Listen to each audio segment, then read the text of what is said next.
We get emails frequently from people that are struggling with their faith. After our conferences, young people they confess, they speak out.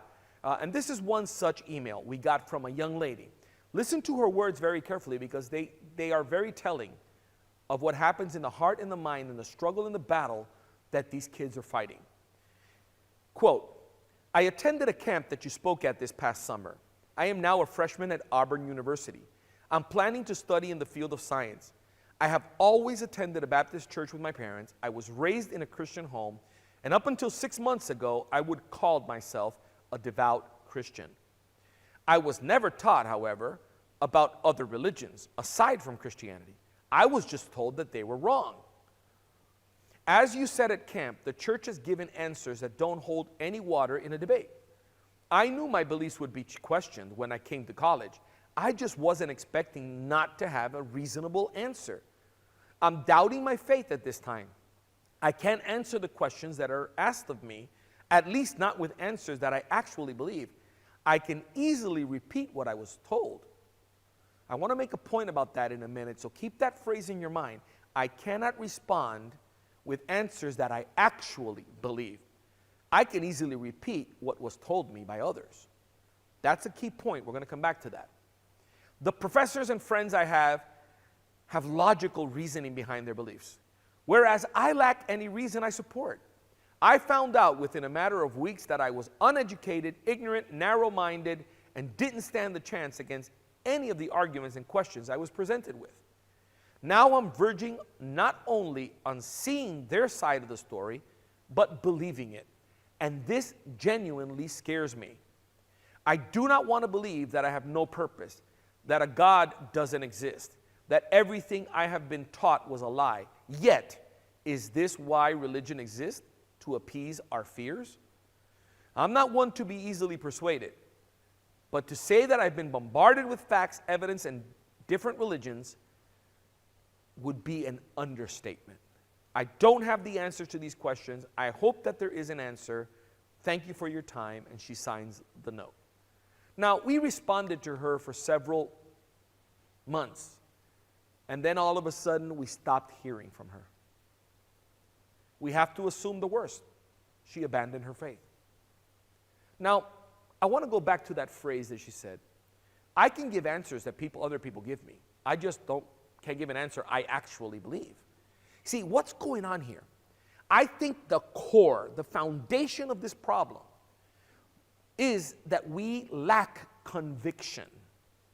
Let me say that again. At the core, the problem is we lack conviction. Let me illustrate this. When you start school in kindergarten or pre-K, and the teacher tells you that 2 apples and 2 apples are 4 apples, you believe it. Why do you believe it? Because the teacher said so. You really don't understand it. You don't get it, but you believe the teacher. If the teacher told you it was 6 apples, you would believe that too. Kids are very vulnerable. They'll believe anything somebody tells them. But at some point in your academic career, hopefully sooner than later, you realized that 2 apples and 2 apples were really 4 apples. At that point, it became a conviction. It's no longer true because my teacher says it. It's true because I know it. And you see, here's the point. From that point forward, no one would ever be able to persuade you that 2 apples and 2 apples is anything but 4 apples because you have that conviction. And what I think is happening in our churches and to our young people is that they have adopted the faith and the convictions of their parents, the faith and the convictions of their churches, and you can easily, hear me well, you can easily abandon somebody else's convictions. It's much harder to abandon your own convictions. And what was this young lady saying? This young lady was saying, look, I know what to say because others have told me. It's their convictions, but I don't actually believe it. You see, it never really became my conviction.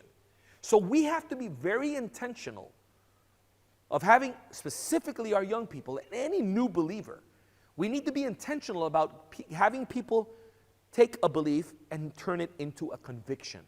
How do we do that? We examine what we believe. we question what we believe.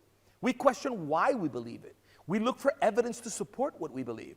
And as we develop this evidence, we come to a conviction on our own that what I believe is true. When we don't do that, when we skip that step, we can be in a church for 25 years and believe what others are convicted about and not have it be our conviction. And that's what's happening. That's why we're losing them. Now, the enemy's strategy has always been the same. It's always been the same. His strategy is planting seeds of doubt. Please understand that we're not the only ones that plant seeds. I mean, I love the parable of the guy planting the seeds and the different terrains and all of that. We plant the seed of the gospel of Christ. Amen. All of that is good. But we're not the only ones planting. The enemy is also planting. He's planting seeds, but his seeds are not of faith. His seeds are of doubt. And he's been doing it all along. He started in the Garden of Eden, which we're going to look at in a minute. But he's been doing it all along. More recently, though, that one-on-one like he did with Eve, that's not so effective. He's resorting now to more of a mass marketing of lies. Our culture, our education system, the internet. He's using all of these resources to market and promote and plant seeds of doubt in the hearts of listeners, of anyone that will listen. And so we have to be careful about it, because think about it. If you want to sell an idea, if you want to sell anything, let's say you sell vacuum cleaners, okay, and you're going to go door to door and sell vacuum cleaners, how many doors can you knock on in a day? How many presentations can you possibly make? I mean, if you're really good and you start really early, you get finished really late, and everybody opens their door, you might be able to make 20 presentations in a day. I mean, that's at a maximum. So how long would it take you to get in front of 1,000 people? A lot of days. A lot of days. Now, if you put one 30-second ad in a in a TV channel, or you put an ad in the paper, all of a sudden, you're not in front of 20 people or 30 people. You're in front of thousands or millions of people with the same message. So your chances of sales just went up dramatically. And that's exactly what the enemy does. It all began in the Garden of Eden. Without Eve realizing what had happened, the enemy staged a mental break-in. He broke into her mind. He vandalized her image of God. Think of the analogy. He spray painted graffiti on her image of God. See, Adam and Eve had an image of God. They walked in the garden with God. They knew God. They had interacted with God. And they had this concept of God being a good God, a powerful God, a loving God. And here comes Lucifer and distorts that image. He broke in. He vandalized their image of God. He intentionally defaced God's character in their minds and gave them a choice. In other words, here's what he said. He said to them, paraphrase, "You've got God all wrong. You need to see him in a different light. He's holding out on you. If God were good, he would let you eat from this tree." That's what he's saying. So now Adam and Eve have to struggle with doubts. Doubts about God, because now it's not just one idea. He's a good God. Now I have to decide, well, is he good or is he not? You see what just happened? By giving them an alternative, a seed of doubt is planted. Now they have to decide, who's telling me the truth? Is God telling me the truth, or is Lucifer telling me the truth? That doubt was the key to their fall. It wasn't the sin, but it was a key to the fall. Without Eve understanding what was happening, he staged that mental break-in, vandalized their picture of God. Now understand this, before the first couple ever sinned, before they ate the forbidden fruit, they entertained doubts about God. That was the beginning of all that they did wrong. They began to question and doubt whether God was holding out on them. That's what Satan did. He said, look, God's not being honest with you. He's lying to you. He knows that if you eat from that tree, you're going to be just like him. Don't you want to be like him? That's why he hasn't told you. And so now they have to question, okay, what do I do with this? It's not different from what he does today. When a professor tells you, look, there's no evidence for God's existence. It's just made up. Your parents believe that because they don't know any better. Wait a minute, I had never heard that. Like, now I have to choose. Is there a God? Isn't there a God? Who's telling me the truth, my professor or my parents? See, it's the same strategy, and it's very effective. The original sin was conceived when their understanding of God was confused, compromised, and finally corrupted. That's the enemy's strategy. The devil polluted Adam and Eve's most cherished treasure, God's prized creation. He distorted the image they had of him, of God. That's the enemy. That's what he does. He's a liar, and he's an expert liar, and he made them question God. Now, you know he was lying, because when Eve was confronted, what did she say? She didn't say, oh, God, now I'm just like you. What are you talking about? I ate from the tree, and look, I'm like God. No. She ate from the tree and realized nothing happened. She did not become like God. She probably got a really bad stomachache, because it was the beginning of deterioration of her perfect body. Death entered through that fruit that she partook of. And so she realized that the enemy had lied to her. And she said so. The enemy lied to me. He lied to me. And so that's the way the doubts work. So what are we up against when we deal with the doubt virus? We're up to with an epidemic of doubt. It's growing. You can do a survey of your young people. Ask them to write down what their doubts are. Anonymously, blank sheets of paper. Write 3 things you have questions about that you don't understand. 3 things that you have a problem with about Christianity or your faith. Phrase it however you want. Give them the freedom to write 3 things on a sheet of paper that they question about their Christian faith. And you're going to be surprised. There's a lot of doubts that have already been planted there. Then the consequences are tragic. We read that email from that young lady. As a father of 2 young people, that's a father's worst nightmare. To raise your children in the fear of the Lord, only to have them abandon their faith because the enemy has planted seeds of doubt, and they lack the conviction to be able to stand up for what they believe and refute those lies that the enemy plants. Our responses typically are very inadequate. I'm going to show you some examples of this. How the enemy plants the seed and how the response that is given is just totally inadequate. I want to show you that. I want to show you that there's a lot of ignorance of truth. There's a lot of ignorance when it comes to truth. So what's the solution? First of all, let's look at some examples. I'm going to show you a first clip.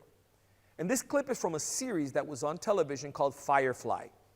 And Firefly is based on this character who's brilliant. Okay? She is the star of the show. It's science fiction. They're on a spaceship and they travel the universe. And she is just absolutely brilliant. Her name is River. She has a super high IQ. That's her character. She's in one episode, she figures out a mathematical problem faster than the computer could. Her mind is just IQ off the charts. She's so intelligent, she's socially awkward. She's one of the main characters. And in the episode I'm going to show you a clip from, she attacks the credibility of the Bible. Okay, that's how it's scripted, that's how it's acted.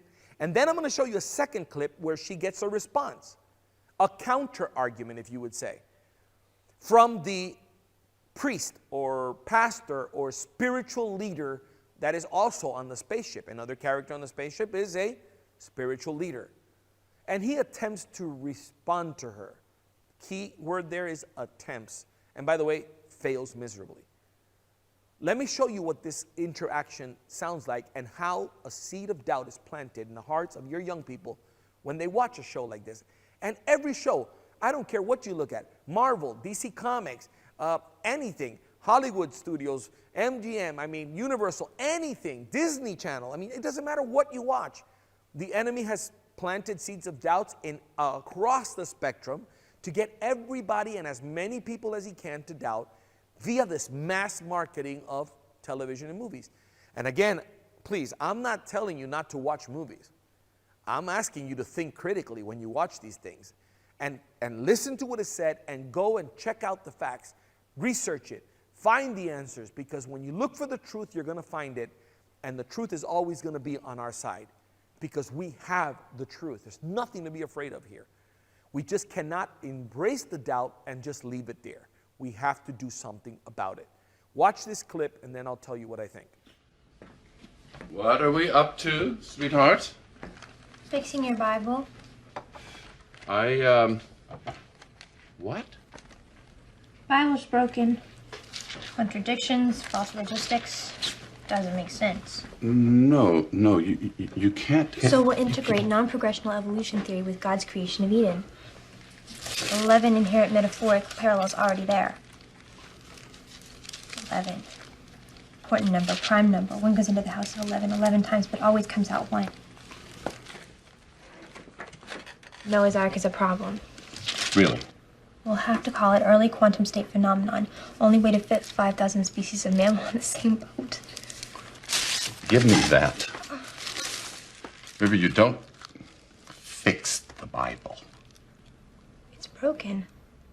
Now, follow this with me for a second. What just happened? She is got a Bible. She's sitting at the table this morning, and she's fixing the Bible. Fixing the Bible. How is she fixing it? She's tearing pages out of the Bible. She's tearing pages out of the Bible. And false logistics, the Bible is broken, this doesn't make sense, that doesn't make sense. Oh, by the way, Noah's Ark is a problem. Rip that page right out. How do you fit 5,000 species in a boat? That's the doubt. It's being planted. Now imagine if you're a young person, you're watching this, grew up in church, Bible is God's word, inerrant, the Bible is infallible, the Bible is everything that I believe, and I have as a conviction to me. But young person watching this hears this, and now they have a choice to make. Gee, I wonder if what I've been told about the Bible is true, or is what River's saying true?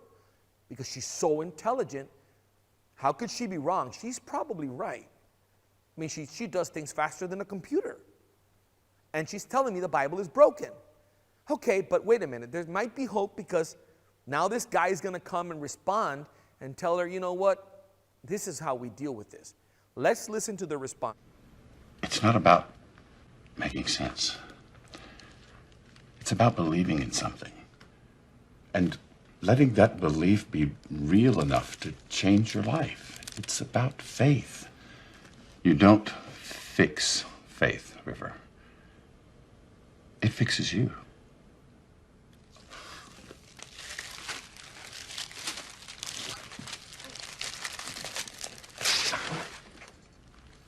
You hang on to those then.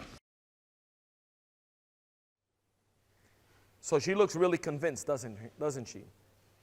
Look at her eyes when she finally stops. It's like, oh, well, poor guy, he just doesn't get it. Listen to his lame response. River, you don't fix the Bible. But it's broken. Yeah, River, but it doesn't make sense. Well, River, it's not about making sense. What?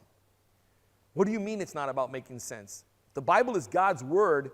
God is the most rational being on the planet, in the universe. Why would it not make sense? Of course it's about making sense. But then he continues and says, it's about believing in something. Anything. Just believe in something. But believe it with strong enough conviction that it'll change your life. Really? It's not just about believing in something. If I choose to believe in the flying spaghetti monster, yeah, it will change my life. I'll end up in a padded room wearing a white straitjacket because I'm going to be insane. It's not about believing in something. It's about believing the truth. Faith, it's about faith, River. Faith, you don't fix faith. Faith fixes you. Is she buying it? No. Is your kid buying it when they watch this? No. That's the lamest response you can possibly imagine. So the episode is done, and what happens? Your kid starts dealing with this. Wow, how do I resolve this? What do I do with this? Wow. And Noah's Ark, really, how do you put 5,000 species of mammals in one boat? Like, what do I do with this? They might go to their parents and ask them, Mom, how do you put 5,000 species of mammals on a boat? To which Mom will say probably, hey, stop asking so many questions. You just have to believe. Go pray or something. Because she doesn't know how to answer the question. And he starts to wonder, you know what? Maybe she's right. There's that battle going on. Let me give you another example. This is from a show that is no longer around, but was around for many years, The O'Reilly Factor. Bill O'Reilly interviews Bill Maher. If you don't know who Bill Maher is, good for you. You haven't missed much. But Bill Maher is this really nasty atheist he attacks and attacks and attacks the Bible, God, Christ, everything. He doesn't believe in anything. He's very sarcastic, very, very just condescending towards Christians. And in one of his episodes, he says that Christians are just morons. He says the majority of Americans are morons. Wow, that's a mouthful. The majority of Americans are morons? Really? So O'Reilly questions him on it, brings him on the program and says, come on, what do you mean? What are you talking about? So I want you to watch the attack. And then I want you to watch O'Reilly's attempt at defending the truth. Attempt, emphasis on attempt, and by the way, he fails miserably just as well. Here's how the seeds of doubt are planted. Now, this is not a young person watching this. Maybe this is the adults. New Christians, people that don't have a good foundation, but they're watching the news program. It's a news program. Listen to what, even in the news, listen to what is planted. On a couple of shows that I saw, that a lot of Americans are too stupid. They just don't understand what's going on, and therefore they make fallacious decisions. Do you feel comfortable saying, look, you American people, most of you are dunderheads, and you just don't understand? And I do. You do feel comfortable with Yes, I do. that? Okay. I absolutely. 60% of the American people, Bill, believe the Noah's Ark story is literally true. There you have it. There you have it. You really believe that most Americans are dumb? Why would you believe they're all dunderheads? Well, it's very simple, Bill. They believe Noah's Ark is true. So anyone who believes that the story of Noah's Ark is true is stupid, dumb, moron. And 60% of the American people apparently believe this, so the majority of Americans are morons. Now, that's a pretty heavy attack on our faith. Again, you're an adult, you're watching this, and you hear this, and you go, yeah, I wonder if it's true. Here's an intelligent guy telling me that it's not true. So let me hear the rebuttal. Let me hear both sides of this argument. Now listen to O'Reilly's interaction with him. Very telling. True. Do you feel comfortable saying, look, you American people, most of you are dunderheads, and you just don't understand? And I do. You do feel comfortable with Yes, I do. that? Okay. I absolutely. 60% of the American people, Bill, believe the Noah's Ark story is literally true. Okay. If I don't that's know not a any dumb of those country, people. I don't know how to I think they found You don't? Noah's Ark on You don't some know mountain anybody? in Turkey. Didn't they find it up there? But that's in your Bible. I mean, if you're a religious person and the Bible is written by God, why is stuff in the Bible untrue? Well, because you're it's laughing at the allegorical, Noah's Ark Bill. story, I'm sure you but know. it's in your, I'm sure you know it's allegorical, and these are parables, and they're designed to teach you a greater truth that apparently has eluded you. But it's not a literalist interpretation of the Bible. Well, I thought it was the Word of God. I thought it was literal, and a lot of religious people do. Listen to Bill O'Reilly's response. Bill Maher says everybody's a moron because they believe Noah's Ark story is true. The first thing out of Bill's mouth is, I don't know anybody who believes that. How is that a response? But then he says, well, didn't they find remnants of the ark somewhere in Turkey or something? And then he turns around and says, but Bill, it's allegorical. Hello? If it's allegorical, what did they find in Turkey? The allegorical ark? I mean, this guy is all over the place. He has no idea what he's talking about. And so if you're watching this, you're sitting there saying, wait a minute. This is a bunch of baloney. This is not true. Of course, I mean, wow, I've been so dumb to believe this. And it seems to be one of those favorite items to attack. Noah's Ark, putting all those animals inside the boat. How can you possibly do it? And you know what? Let me tell you something. Sad, but true. Part of it is our fault as Christians. Because when we teach our Sunday school kids about Noah's Ark, what do? We show them this tugboat with animals sticking their heads all out of the windows, crowded as all get out. You look at it, there's maybe 30 animals on that boat at most. Tiny little boat.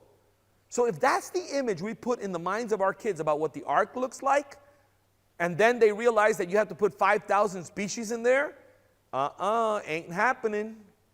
We've just set them up to fail. Millions of animals, food for a year? How can they do that? It's just a tugboat. Now, how do we respond to that? I want to respond to this to show you that when the seed of doubt is planted and you do your research and you find out how to respond, the doubt can be dissipated. It could be dealt with. It could be completely debunked. What you need is a pure, unadulterated doses of truth. How do you solve doubts? How do you deal with the doubt virus? An injection of pure, unadulterated truth. Like something like this responding to the whole idea that you couldn't fit the animals in the ark. Watch this video. Lots of people say there's no way that 2 of every known species in the world could fit onto Noah's Ark. You know what? We agree. But the truth of the matter is that the Bible doesn't claim that's what happened. So if we really want to get to the truth of it, we're going to need to see what the Bible really says about all this and then ask 3 questions. How many animals are we really talking about? How big were they? And how big was the ark?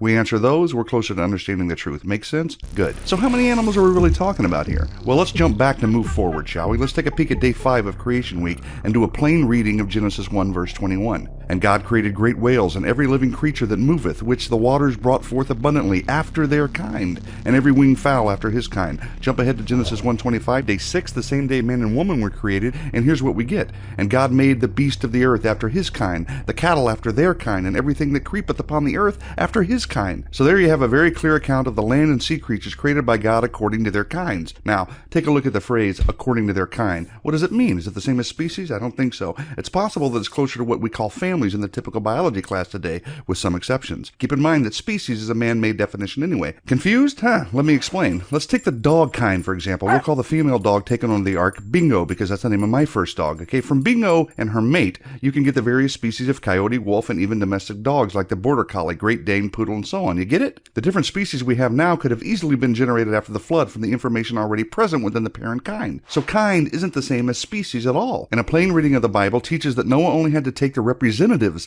of the different kinds of land-dwelling, air-breathing animals. You don't believe me? Take a look for yourself. Genesis 6:20, of the birds after their kind, of animals after their kind, and of every creeping thing of the earth after its kind. 2 of every kind will come to you to keep them alive. That's as clear as it gets, folks. Simple instructions of what to take and what not to take. And in case we need further understanding on what God meant, he clarifies by telling us what died outside the ark. Genesis 7:22, and in whose nostrils was the breath of the spirit of life, all that was on the dry land died. Okay, so he's not talking about any sea creatures being on the ark. Not the tiniest seahorse or the largest whale.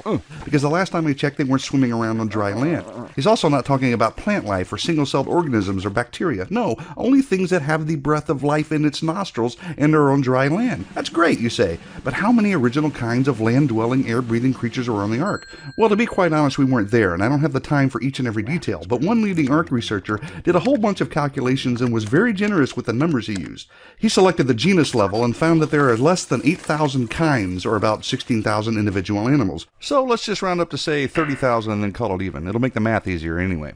Could 30,000 animals fit on the ark described in Genesis? That's a good question. Glad you asked. To answer it, we have to take a look at 2 more things. The size of the average animal and the size of the ark. Make sense? Of course it does. Moving on. We can't list every animal, but we've got things from the various bird kinds to the elephant kind, from the various dinosaur kinds to the smallest mammal kinds, and so on and so on and so on. So you take all the young adult animals, because nothing says the animals had to be the oldest and biggest, and you look at all the various sizes we know of today, even from the fossil record, and you do some calculating, you come to the conclusion that the average size of the land animal is actually smaller than a sheep. But let's just use a sheep as the average size for the sake of argument. So now we got the size of the average animal, a sheep, and we have the maximum number of sheep, 30,000. So are we going to need a bigger boat? Well, let's see how big it really was and if 30,000 sheep could fit on it.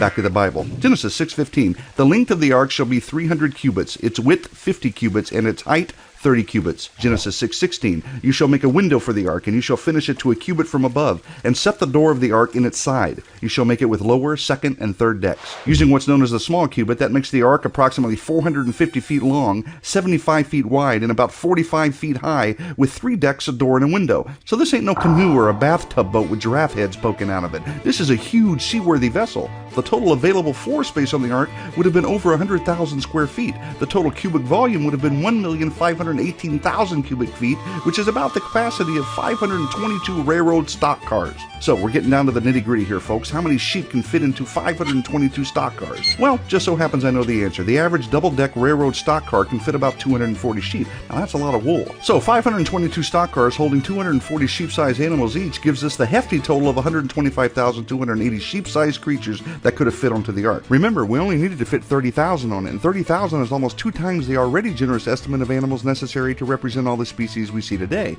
So it's easy to see that with more realistic numbers, there was plenty of room for cages, food, and even fresh water for the duration of the year-long stay that these animals had to be on the ark. And you know what? Ark researchers have studied this too, and I'll let you look that up. So there you have it. Simple reading of scripture, simple math, basic science. This fallible claim against the Bible is debunked. Adios.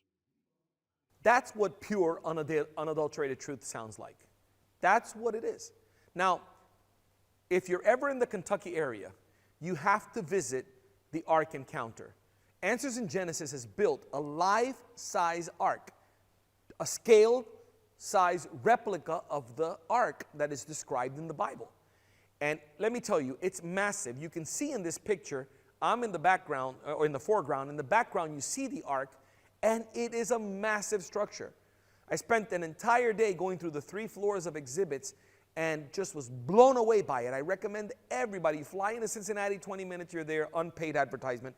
But you gotta see this because your faith will be built. Your faith will be strengthened when you see what the real ark looked like. And it was not a problem to fit. As a matter of fact, you remember what River said, 5,000 species? Well, the ark researchers figured it was more than that, 8,000. That's a lot more. And then you multiply it by 2 is 16,000, but let's take 30 into account. Why? Because some of the animals you needed to take 7 couples instead of just 2. So still 30 is way over the number, but not a problem for the capacity of the ark. So the truth is there. What we do with the doubt is what makes the difference. You look for the truth or you simply settle on the doubt. And the difference can make eternal differences and consequences. So, how do you fight the doubt virus? With the truth. Pure dosages of truth. What's the solution? Train up a child in the way he should go, and when he is old, he will not depart from it. Proverbs 22. That, to me, specifically means that we have to train our children into having convictions, knowing what they believe and why they believe it. Teach them the reasons why we believe these things are true. That way, no one will ever be able to separate them from the truth. Now, a while back, I did a survey of young people, and I want to close this talk by sharing it with you. I did a survey of 850 young people at a Christian school, middle school and high school, 6th to 12th grade. My survey had many questions, but one of the questions was a blank, open-ended question. Give me 3 questions you have about Christianity, the Bible, God, Jesus, your faith, anything. 3 questions that you have, 3 doubts that you may have, or if you don't have any, 3 doubts that you've heard your friends share with you and you don't know how to respond to them. So that's what we did. Here's the survey results. After I collected all of them, I classified them by topics. Doubts about God, doubts about Jesus, doubts about the Bible, doubts in the realm of ethics. And here are the top 3 in each one of them. If we really want to be able to respond to these questions, we got to do our homework. Okay, for example, doubts about God. Number 1, where did God come from? Did God create himself? Who created God? Richard Dawkins put that in his book. It's in the movies. It's in the programs. Yeah, you're always talking about everything created needs a creator. Then who created God? Ha, got you. Mic drop. No, not so quick. Not so quick. Listen. Just because you ask a question doesn't mean the question is valid. Always evaluate the question before you attempt to answer the question. That's an invalid question. If we're going to evaluate the God of the Bible, we got to go with what he says about himself, not a version that we make up in our head. And what does the Bible say? How does God reveal himself? He reveals himself as an eternal God, a God that has no beginning and no end. So by definition, God is eternal. By definition, he is not a created being. So to ask who created the eternal being, it's like asking, have you met the bachelor's wife? It's like asking, can you draw a square circle for me? Okay, the questions are invalid because they're impossible to answer. God is an eternal being. So you got to be careful. The second most popular question was the problem of evil and suffering. If God is real, why did he take my friend's mom and dad from him? Why do bad things happen to good people or to Christians? What about God's protection, et cetera, et cetera? And those are valid questions. They're usually very good questions, and we need to have an answer to them. And the third question is, how do you know that God is even real? What evidence is there that God exists? Listen, these are good questions, and these are questions Christian kids at a Christian school are asking. So I'm assuming some of your youth in your youth group will be asking the same thing. Some of your kids may be asking the same thing. What about questions on Jesus? 3 top questions on Jesus. Number 1, how do we know that he rose from the dead? How do we know that he rose from the dead? Just because the Bible says it doesn't mean that he did it. That's the mentality of today's world. Just because it's written in the book doesn't mean it's true. What evidence do we have that he actually rose from the dead? How do we know he said the things that are in the Gospels? You know, all those things that are in red, all those red letters, how do we know he said that? What evidence do we have of that? And another one, how could Jesus be God and man at the same time? But that's a question that's baffled theologians for a long time. It's the hypostatic union of Christ, God and man. We don't know anybody is 200%. And yet that's how Jesus describes himself, 100% man, 100% God. So you see, these are legitimate questions that we need to deal with and answer. What about the Bible? Questions about the Bible. How do you know the Bible is true? Isn't it just a collection of myths and fairy tales? Isn't it just a work of fiction? I mean, do we really believe in a book where talking snakes? That's how it comes out. That's how the question is. How do you know that the Bible is trustworthy? Or hasn't the Bible been changed throughout the centuries? A second question. How do you know that what you have now is real? How do you know that it hasn't been changed and reinterpreted? How do you know that what you have now looks anything like the originals? We don't have the originals to compare to. That's another question. Why is the Bible better than other religious books? Why not the Quran or the Bhagavad Gita or the Vedas? I mean, come on. What makes the Bible so special? These are doubts that Christian kids have. These are questions they're asking. And I hope they have answers to these questions that are good, solid answers before they go away to college, or else they're going to be attacked on these very issues. What about ethics? 3 questions about ethics. Number 1, why do gay people have to go to hell? Why doesn't God love them? Didn't God make them that way? Do I have to hate gays to be a Christian? The whole question of homosexuality is the number 1 question on kids' minds today regarding ethics. Because everybody has a loved one or a friend that's gay. And they love them, and they're kind, and they're great people. And why should they be going to hell simply because they're gay? And so we as a church need to address these issues. And we need to do so lovingly. We can't do so just by throwing rocks, by attacking. On the contrary, we have to give them a compassionate, biblical, real answer that they could use, that they could believe, be convicted of, and use as they defend their faith. Second question was funny. Why can't we smoke marijuana? Isn't marijuana a natural plant God created? This is hilarious because not only was this asked at this school that I did the survey, but I had a young person ask me this at church once. A friend of his brought him and says, "Hey, pastor, one of my friends wants to ask you a question. I brought him to church today." I said, "Sure, what's the question?" Man, the kid looked like a dope head. I mean, he was out of it. And he's standing there and goes, "Yeah, pastor, why is it bad to smoke marijuana, man? Isn't that a plant God created?" And I'm like, "Listen, man, have you ever smoked an avocado leaf? That's another plant God created. Have you ever smoked the mango leaf?" Now, unfortunately, the look I saw in his eye wasn't a look of, "Oh, yeah, I understand." He was like, "Hey, there's an idea." And I'm like, "Dude, let me save you the time. You're not going to get any buzz from them.